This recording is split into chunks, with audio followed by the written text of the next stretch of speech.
To many, the post of Minister of Culture might have seemed like a quiet harbor in the stormy ocean of Soviet politics, a position more honorable than influential.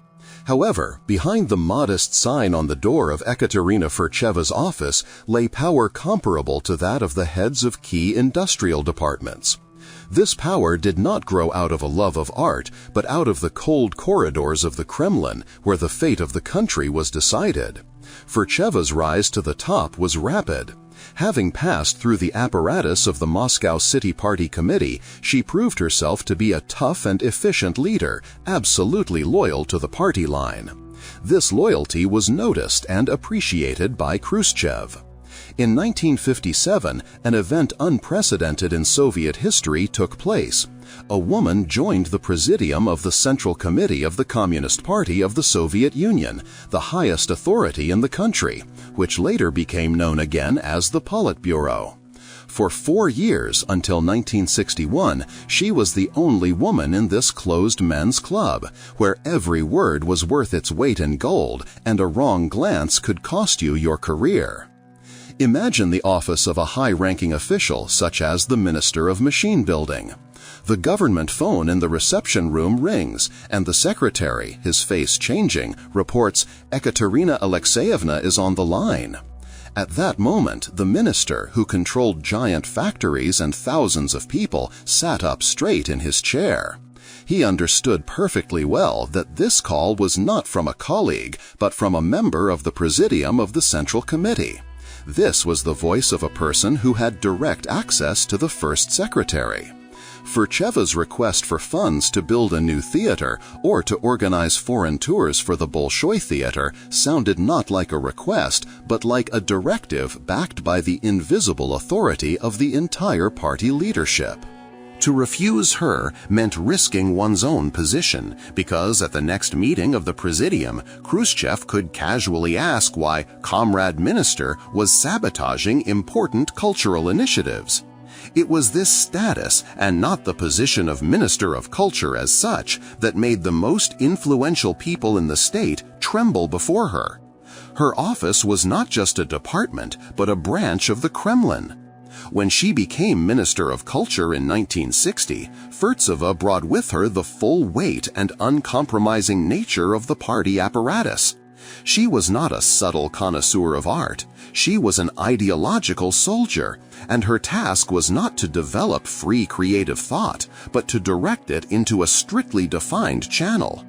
Culture had to serve the party, and anyone who deviated from this course immediately felt her iron fist. The most striking and tragic manifestation of this policy was the destruction of the avant-garde exhibition at the Moscow Manege on 1 December 1962. The scene unfolded within the walls of the exhibition hall, where artists from Ilya Belyutin's new reality studio had gathered. The air was electrified with anticipation. Suddenly, the doors flew open and a government delegation led by Khrushchev entered the hall. Nikita Sergeyevich, who knew nothing about painting, was enraged by what he saw. His famous rude remarks to the artists, "Smear," "Shit, how could you ruin it like this?" went down in history. But what was the Minister of Culture doing at that moment? She stood next to the angry leader and, according to eyewitnesses, did not utter a word in defense of the artists. Her silent support for Khrushchev's criticism was more frightening to the creative intelligentsia than any verbal abuse. It was a clear signal. There was no protection to be expected. The minister, who was supposed to be their support, turned out to be their chief overseer and prosecutor. This episode was not an isolated one. Under her leadership, the Ministry of Culture turned into a punitive body. She personally conducted ideological re-education sessions, summoning the most renowned figures in the arts to her office. There is a well-known case of her clash with Alexander Twardovsky, editor-in-chief of the magazine Novy Mir and author of the nationally beloved Vasily Terkin.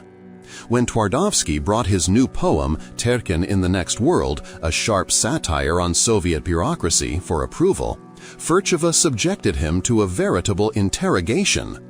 In her office, permeated with the smell of expensive cigarettes, she coldly and methodically pointed out ideologically harmful lines to the poet, demanding that they be changed. For Twardowski, a war veteran and winner of state awards, this was a profound humiliation. If even a man of his stature could not resist her pressure, what could be said about young directors, novice writers, or actors? This was how fear was born. It was multifaceted. Fear of losing one's job, fear of being banned from traveling abroad, fear of being blacklisted. And behind it all stood the figure of a woman whose smile could elevate one to the heights of glory and whose cold gaze could forever erase one from the cultural life of the country, leaving behind only a ringing emptiness and a feeling of powerlessness.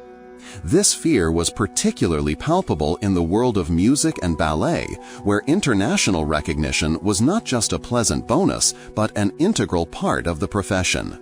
Here, Ekaterina Furtseva acted as the supreme arbiter, whose decision was final and could not be appealed.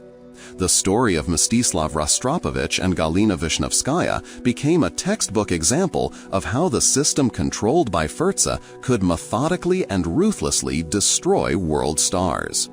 Their crime was not creative, but human. They sheltered the disgraced writer Alexander Solzhenitsyn at their dacha.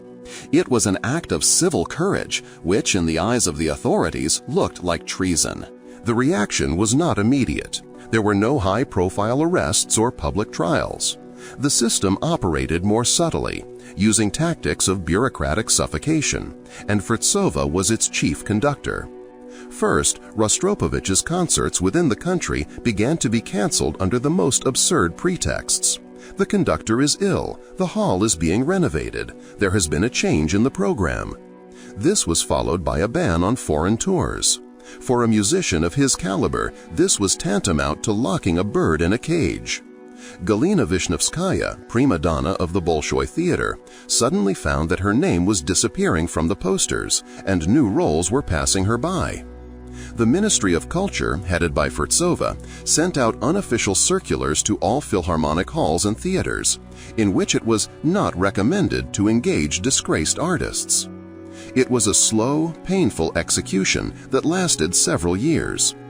When Rostropovich tried to get an appointment with the minister, he was repeatedly stopped by her secretaries, who cited her extreme busyness. She simply cut them out of her life, showing everyone else the price of disobedience. Finally, in 1974, they were allowed to go abroad, which was, in essence, exile, and 4 years later they were stripped of their Soviet citizenship. Furtseva showed that even world fame is no protection against the wrath of the system. No less dramatic was the story of the minister's relationship with the great ballerina Maya Plesetskaya. Here, politics was mixed with personal antipathy. Plesetskaya, with her independent character, bright personality, and international fame, was a constant irritant to Furtseva. She did not fit into the image of a submissive Soviet artist. Each of Plesetskaya's trips abroad turned into a humiliating procedure. The ballerina was summoned to the ministry, where Furtseva personally conducted conversations with her, full of hints and threats. She could keep the prima ballerina waiting in the reception room for hours and then refuse to grant her permission to leave the day before the troupe's departure, citing some information received from the competent authorities. It was a sophisticated game of cat and mouse, psychological pressure designed to break the artist's will. Furtseva understood perfectly well that for Plesetskaya, the stage of La Scala or the Grand Opera was like air, and she mercilessly cut off her oxygen, reveling in her power. However, it would be wrong to paint a portrait of Furtseva exclusively in black colors. Her power had another side to it. She could not only punish, but also pardon, not only destroy, but also create. Those who demonstrated absolute loyalty and fit into her ideas about Soviet art received her full support. She adored the Bolshoi Theater, considering it the main showcase of Soviet culture. Under her, the theater received enormous funding, the best directors and artists were attracted to work there, and the troupe's artists were the elite favored by the authorities. She personally pushed through the construction of new buildings for theaters and secured foreign currency for the purchase of musical instruments and stage equipment abroad. Her favorite was the singer Lyudmila Zhikina. Furtseva saw in her the embodiment of national character and proper patriotic art. All doors were open to Zhikina: the best concert halls, government concerts, foreign tours, and the highest state awards. This selective generosity was another tool of control. Artists saw that it was possible to live differently, not in fear and humiliation like Rostropovich, but in glory and prosperity like Zhikina. The choice was simple: either you are with us or against us. And many, even the most talented, chose conformity because the price of rebellion was too high. To understand the origins of this harshness and authoritarianism, one must look at her past. Ekaterina Furtseva was not an aristocrat or a hereditary intellectual. She was a daughter of her time, an era of great upheaval and social mobility. Her career began at the Krasnaya Rosa textile factory. A simple worker and active member of the Komsomol, she rose through the ranks of the party hierarchy, absorbing its iron discipline and intolerance of dissent. Probably, somewhere deep down, she always felt a certain inferiority complex towards the refined, educated, creative intelligentsia. She did not understand their subtle emotional impulses, their search for new forms, their irony. For her, a person of the system, all this was alien and suspicious. Her harshness was a defensive reaction, a way to prove to these smart guys in glasses who was really in charge here. She spoke to them in the only language she knew perfectly, the language of power. The turning point in her fate, which transformed her from a simply harsh leader into a truly dangerous person, came in 1961.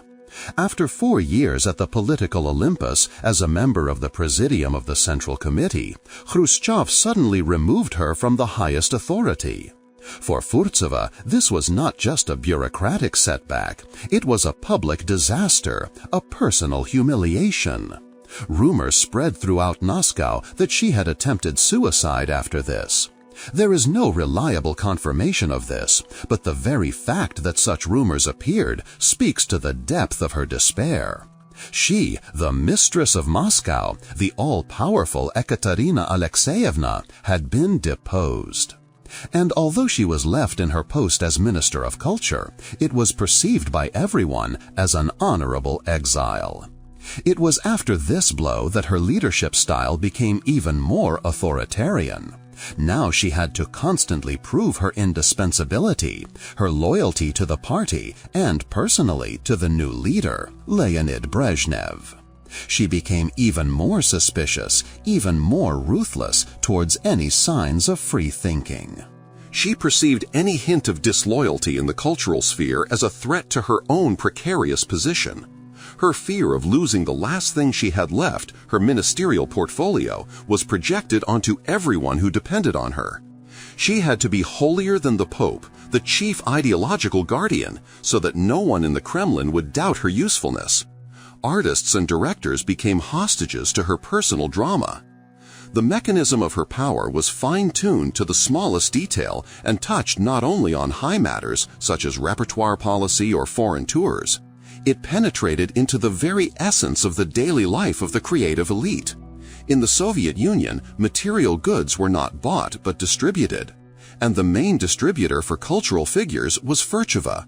It was her signature that determined whether a famous actor would get a new apartment in a prestigious building, whether a people's artist would be given a studio, or whether a famous director would be allocated a voucher to buy a Volga car.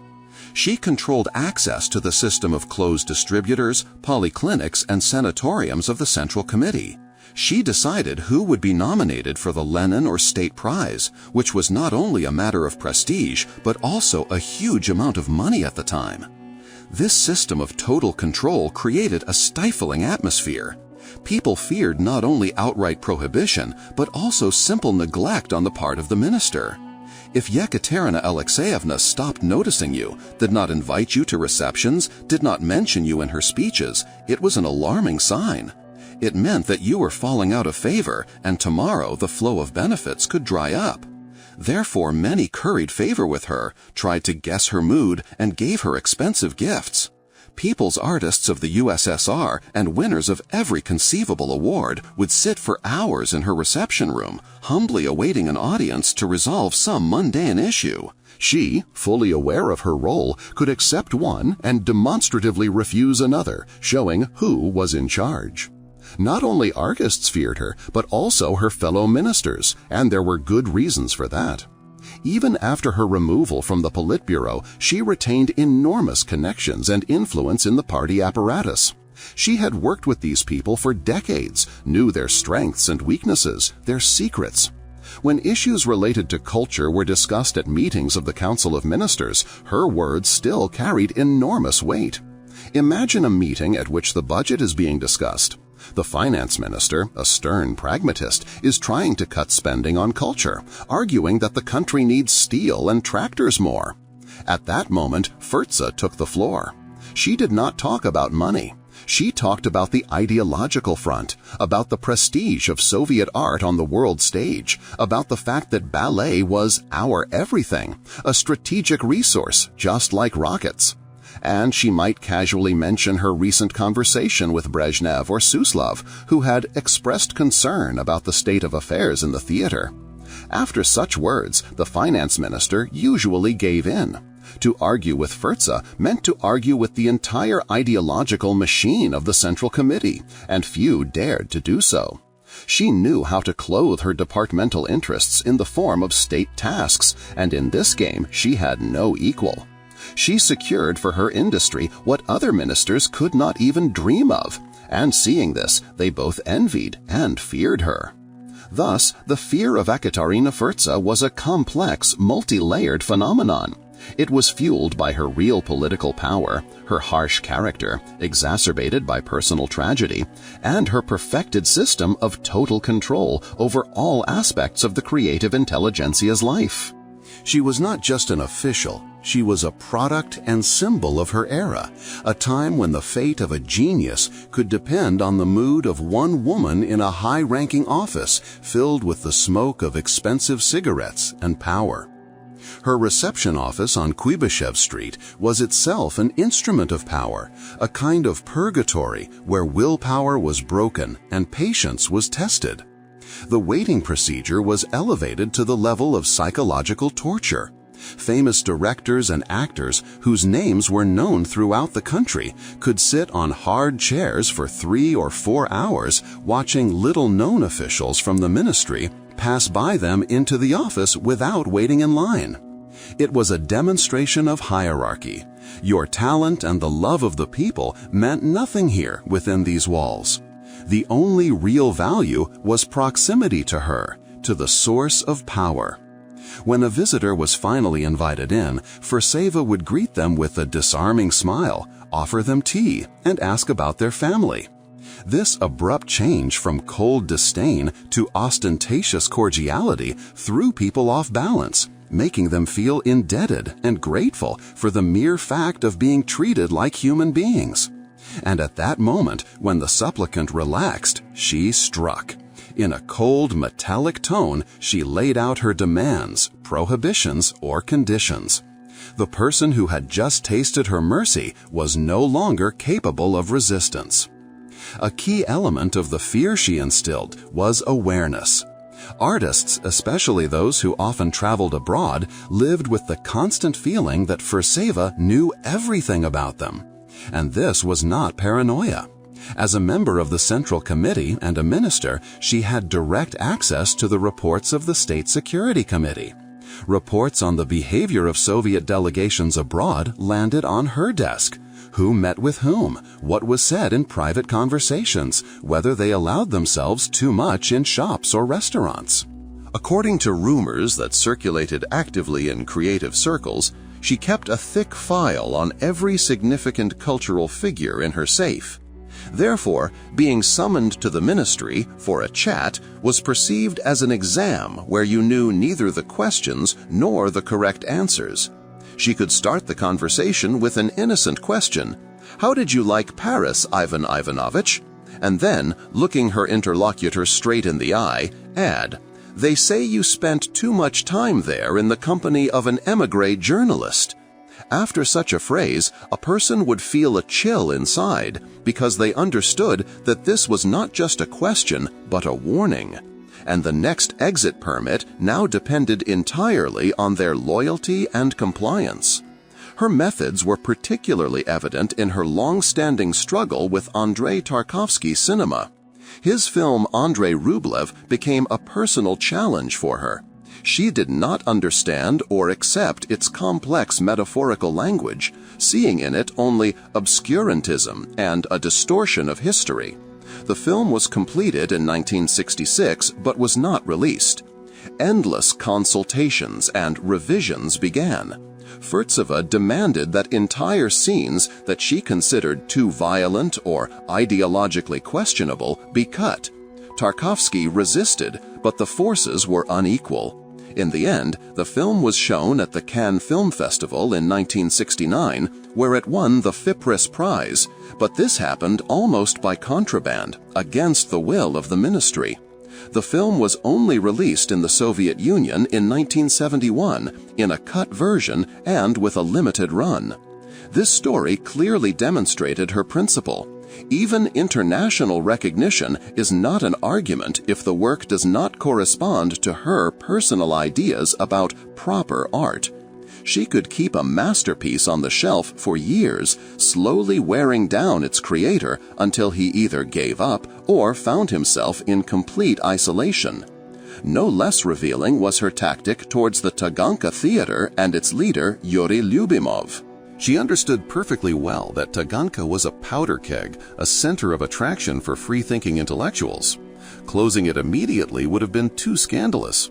Therefore, she chose a different strategy: to keep the theater on a short leash, sometimes giving it a little breathing room, sometimes tightening the noose. Each new production by Lyubimov turned into a battle. First, the production was banned. Then Lyubimov, using his connections and international fame, began to fight. Sometimes Furtseva backed down, allowing the play to be performed, but with cuts. However, after a few performances, when the excitement died down, the production could be removed from the repertoire again under the pretext of complaints from workers or technical reasons. This game of cat and mouse was nerve-wracking and exhausting, but it allowed Furtseva to maintain control. She was saying to Lyubimov and his actors, "I allow you to exist, but don't forget who's boss here. At any moment, I can snap my fingers and your theater will disappear." However, her actions were not always dictated solely by ideology. Sometimes they were motivated by pure female caprice or personal animosity. For example, she disliked actress Tatiana Samoylova after her triumph at Cannes with the film The Cranes Are Flying.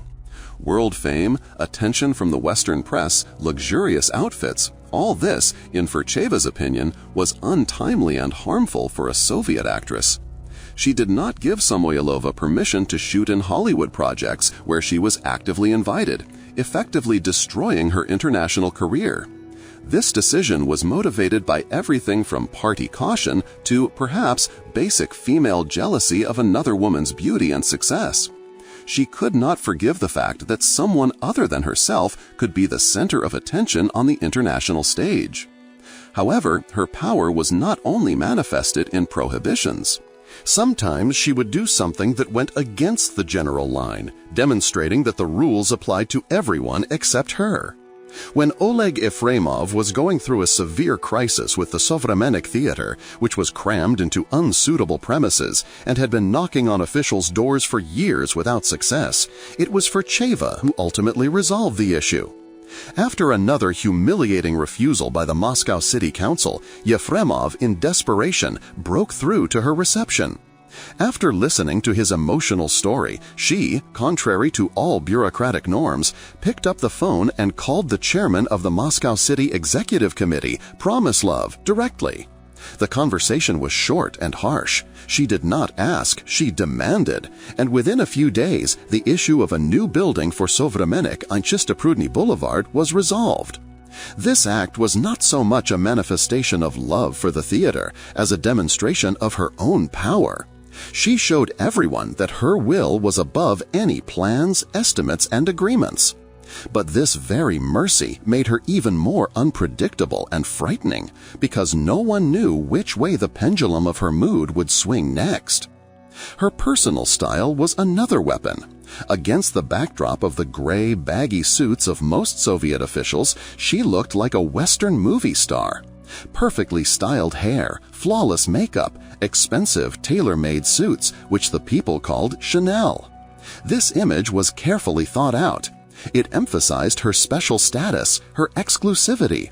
She was not just a functionary, she was Catherine the Great, the mistress of Soviet culture. This outward glamour created distance, inspired awe, and emphasized the gulf between her and those who came to pay homage to her. But the system she had so skillfully used ultimately backfired on her. In the last years of her life, her influence began to wane. New favorites appeared in the Politburo, and her direct access to the highest offices was no longer so unconditional. A loud scandal erupted around the construction of her personal dacha, which, according to rumors, was built at public expense using scarce materials. This was a gross violation of the unwritten code of the party elite. The final blow for her was her failure to be elected to the Supreme Soviet of the USSR in 1974. For a person of her rank, this was a public signal of a complete loss of trust. She, who for decades had decided who would be and who would not be, found herself struck off the lists. A few months after this humiliation, Ekaterina Furtseva died of acute heart failure. Her passing marked the end of an era where fear and mercy, talent and loyalty were inextricably linked to the will of one woman, the Iron Lady of Soviet culture. Her power extended to the artists' private lives, where she acted with particular cynicism. Having herself gone through a difficult divorce and married Ambassador Nikolai Firyubin, who was married at the time, she did not hesitate to destroy the careers of others for immoral behavior. An anonymous letter or a rumor of an extramarital affair was enough to bring an artist into disfavor. They could be stripped of their title, cut from a film that had already been shot, or simply banned from the stage for years, as happened to the popular singer Valentina Dvoryaninova. This policy of double standards, where she was allowed to do what others were ostracized for, gave rise to deep hatred. People feared not only her direct anger, but also a simple neighborly denunciation, which, once it reached her desk, could turn into a sentence. Her famous telephone power worked flawlessly at lower levels as well. The director of a film studio might receive a call from her late at night demanding that a questionable line be immediately cut from an almost finished film. The editor-in-chief of a literary magazine, hearing her icy voice on the phone, understood that a story already in the issue would not be published. These calls were not formalized as orders and left no paper trail, but their power was absolute. Refusal was unthinkable. It would mean the end of the career of the editor himself. Thus, her verbal orders, often dictated by her mood of the moment, became law, creating an atmosphere of total censorship in the cultural sphere, where she herself was the chief censor. At the same time, despite being a guardian of ideological purity, she herself was not immune to Western temptations. During a visit to Paris, she was so enchanted by Yves Saint Laurent's collection that the famous couturier later sent her several designs as gifts to Moscow. She proudly wore these outfits at Kremlin receptions. This detail, known only in narrow circles, only emphasized the gulf between her and the rest. She could enjoy the fruits of bourgeois fashion while at the same time condemning others for the slightest admiration for the West, whether it was a jazz melody or trousers that were too tight. Finally, fear also had a very real financial dimension. It was the Ministry of Culture that set the rates for artists. A single decision by Furtseva could move an actor from the highest category to the first, which meant an instant and significant reduction in salary for each performance or day of filming. For many, it was a matter of survival. Losing her favor meant not only losing roles, but also facing abject poverty. Thus, she held in her hands not only fame and the opportunity to create, but also the wallet of every artist, turning creative dependence into economic slavery and making fear a daily, tangible reality. Ekaterina Furtseva remains a striking example of the Iron Lady of the Soviet era, whose fear was based on a combination of political power, strict control over culture, and personal character. Her story reminds us how power and personal drama shaped the fates of many, leaving behind lessons about power and its costs.